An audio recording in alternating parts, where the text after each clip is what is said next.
This is The Beat, a conversation about the Charleston County Sheriff's Office and our community. I'm your host, Oshi Alford. Hello and welcome to The Beat. I'm your host, Oshi, and with me I have... EC. EC.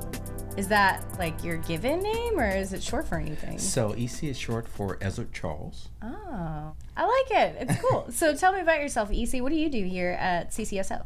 Well, I am the security captain for the detention center, and I've been in that job for just about 1 year. And I imagine you're enjoying it, right? Yes. I mean, I've been with the Sheriff's Office for 16 years. Prior to that, I was in the Air Force. It's never a dull moment. I enjoy what I do. Well, good. I'm happy to hear that you're enjoying it at the very least. I mean, you know, they say if you enjoy your job, you never work a day in your life. But Yeah. I don't know if I entirely believe that. So how did you find yourself at the Sheriff's Office and particularly in the detention center? Well, that's a long story. 2007, when I was retiring from the Air Force, I came here just kind of on a sightseeing. I was originally came to Charleston to sell cars, but someone knew Tim Scott. Senator Scott now at the time was the chairman of the Charleston County Council, and he had a local business, and so I went and saw him. He was going to hire me to do accident investigations, but I did law enforcement stuff in the military. I didn't want to do anything with law enforcement. So he told me, he said, well, why don't you go to the county website and we have some jobs there. So I put in for everything except for the sheriff's office and didn't hear anything back. At the time, I knew Sheriff Cannon was a retired Air Force Reserve colonel, and had a meeting with him, and he was candid about on both sides, the enforcement side and the detention side, and said he would love to have me. I applied for the detention side. About 4 months later, I was hired, and I've been here ever since. Wow. That's a long story of if it doesn't hurt to ask, right? Yes. You know, the one thing I think that made it easy for the transition, obviously serving, in the military, you're serving the public, and likewise when you're working in law enforcement, again, you're serving the citizens of Charleston County. And I think that's why it wasn't an easy fit. Plus, if I had to become a car salesman, every day I would have to think about what I'm going to wear. But in this line of work, I have a uniform just like I did in the military, and so that makes it easy. Keeps it right on the same track. And looks like you got about the same haircut too. Actually, my hair is a lot longer than it was when I was in the military. Wow. Yeah, so okay. If some of my former airmen would see me now, they would be shocked. So it's cool because I've heard a lot that the transition is very easy for people who have prior military. I know we have tons of veterans in here. So what training did you have to do to be in your career field? Do you think that aligned with your prior experience, or is it all new for you? I was a cop in the Air Force, but obviously vastly different than what I'm doing right now. So there's some similarities. Yes, we had a jail, but it only held 6 people. Oh, really? Whereas we have about 1,000 residents at the detention center right now. But I think one of the biggest things is that, law enforcement is a paramilitary organization. And so not quite as stringent as the military, but it's similar structure. And so that what made the transition easy. Whereas a lot of people that maybe we hire off the street, they're not used to the chain of command, that type of structure. That's why I think that the transition is easy for those who have served, because it's similar, to a degree. And obviously, the training, I received a lot of training when I was in the Air Force over the years that I was in the Air Force. And that has aided me in working for the Sheriff's Office. A lot of leadership and management training. That's important, especially, in light of our situation right now with our staffing. And I tell people, I said, there was not one time when I was in the military to where we went through a period of staffing that we're experiencing right now with the Sheriff's Office. Because, obviously the Department of Defense has a lot bigger budget. I know that I work harder than I did, even when I was in combat zones here at the Sheriff's Office, because of what it takes to get through a shift. And I think the public, they probably don't understand, when you have a severe staffing crisis like we have, how do they survive? And because we're behind 4 walls, the public doesn't actually know or see what's going on.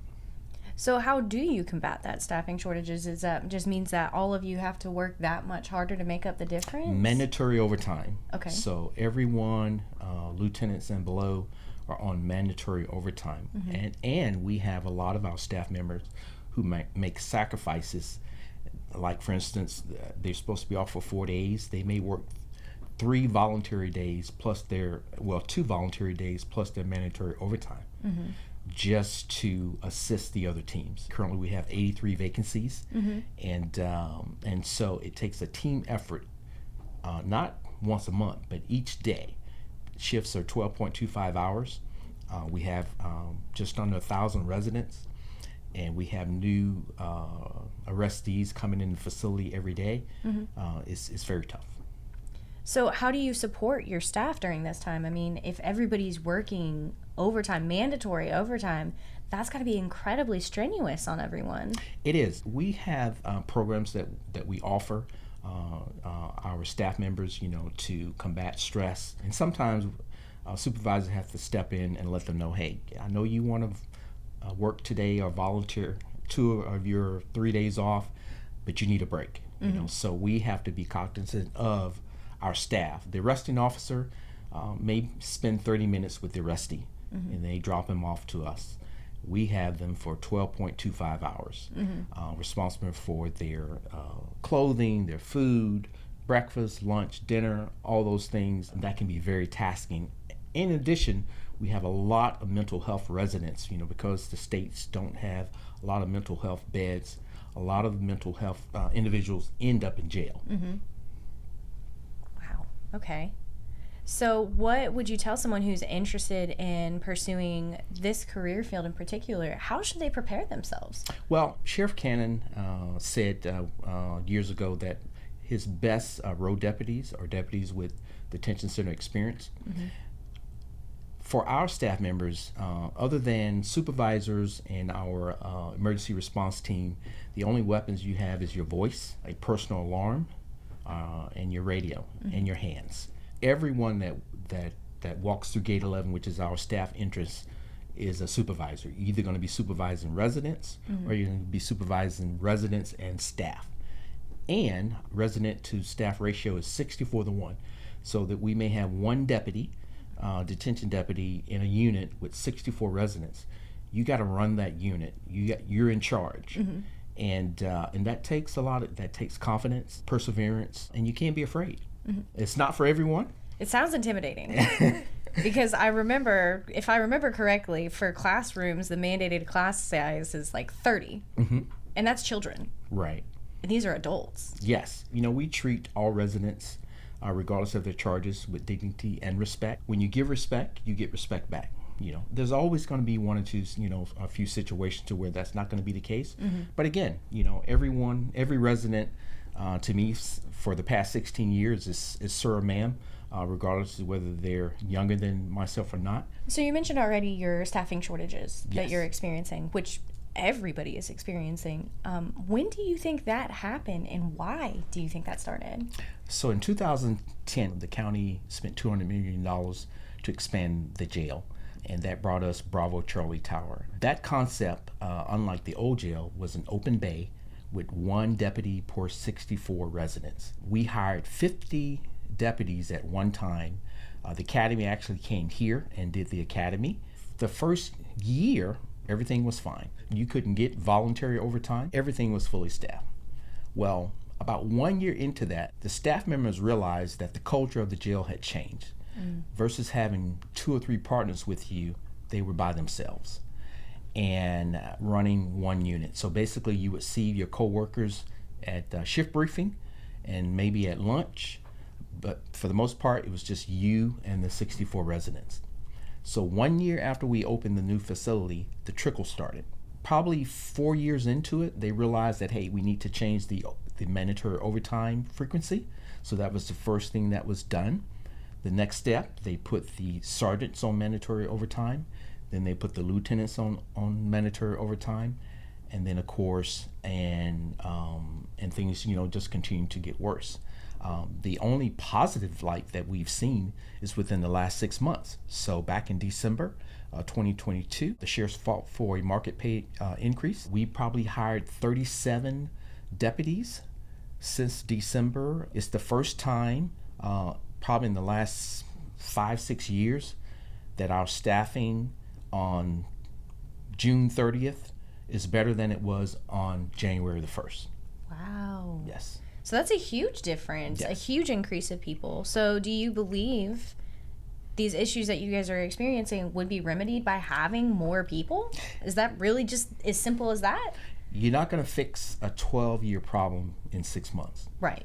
We have a long way to go. And as a result of our staffing, there's a lot of services we used to do that we can't do anymore. Almost half of our housing units are vacant because we don't have the staff to fill those. Mm-hmm. You know, if the trend continues, by December the 31st, we will be a little bit better. Just in my division alone, I'm short 22 deputies. So everything is minimum staffing. If we hired 83 people tomorrow, and of course, and it's going to take about 2 months before that person is ready to start working, but then those 83 deputies have to go to the academy as well. Mm-hmm. You know, so you're talking about, you know, really potentially a year. Mm-hmm.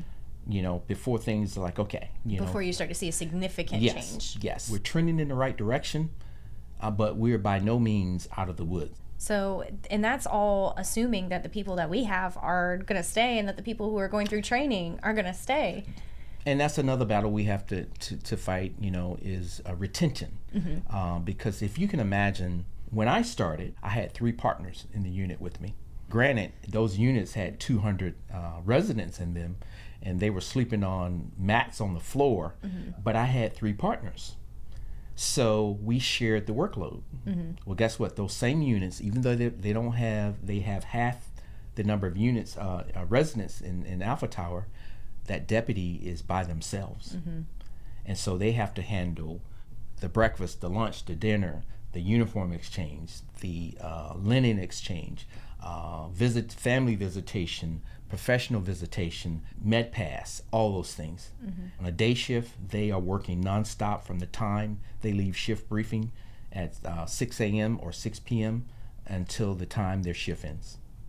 Wow. And I can imagine that would be emotionally and mentally taxing to be alone for that amount of time, and then you don't have somebody that you could just crack a joke with or anything. Well, I mean, unless you talk to the residents. Do you guys like joke with the residents? And yes, talk with I them? mean, you know, again, when you spend that much time in a unit and stuff, you know, obviously there's a fine line. Mm-hmm. You know, you must stay professional. So if there's anything that you had that you wanted to say to just the average person in Charleston County, what would that be? If you're looking for a challenge, if you want to serve your community, join us. Mm-hmm. Well, if you guys are interested in working for Charleston County Sheriff's Office, particularly in the detention center, go ahead and check out CCSO Jobs, and we'd be happy to have you. Thank you again for coming in and talking with me today. This has been The Beat, a conversation about the Charleston County Sheriff's Office and our community. I'm your host, Oshie Alford. Look for future episodes by following the Charleston County Sheriff's Office on Facebook, YouTube, or wherever you get your podcasts.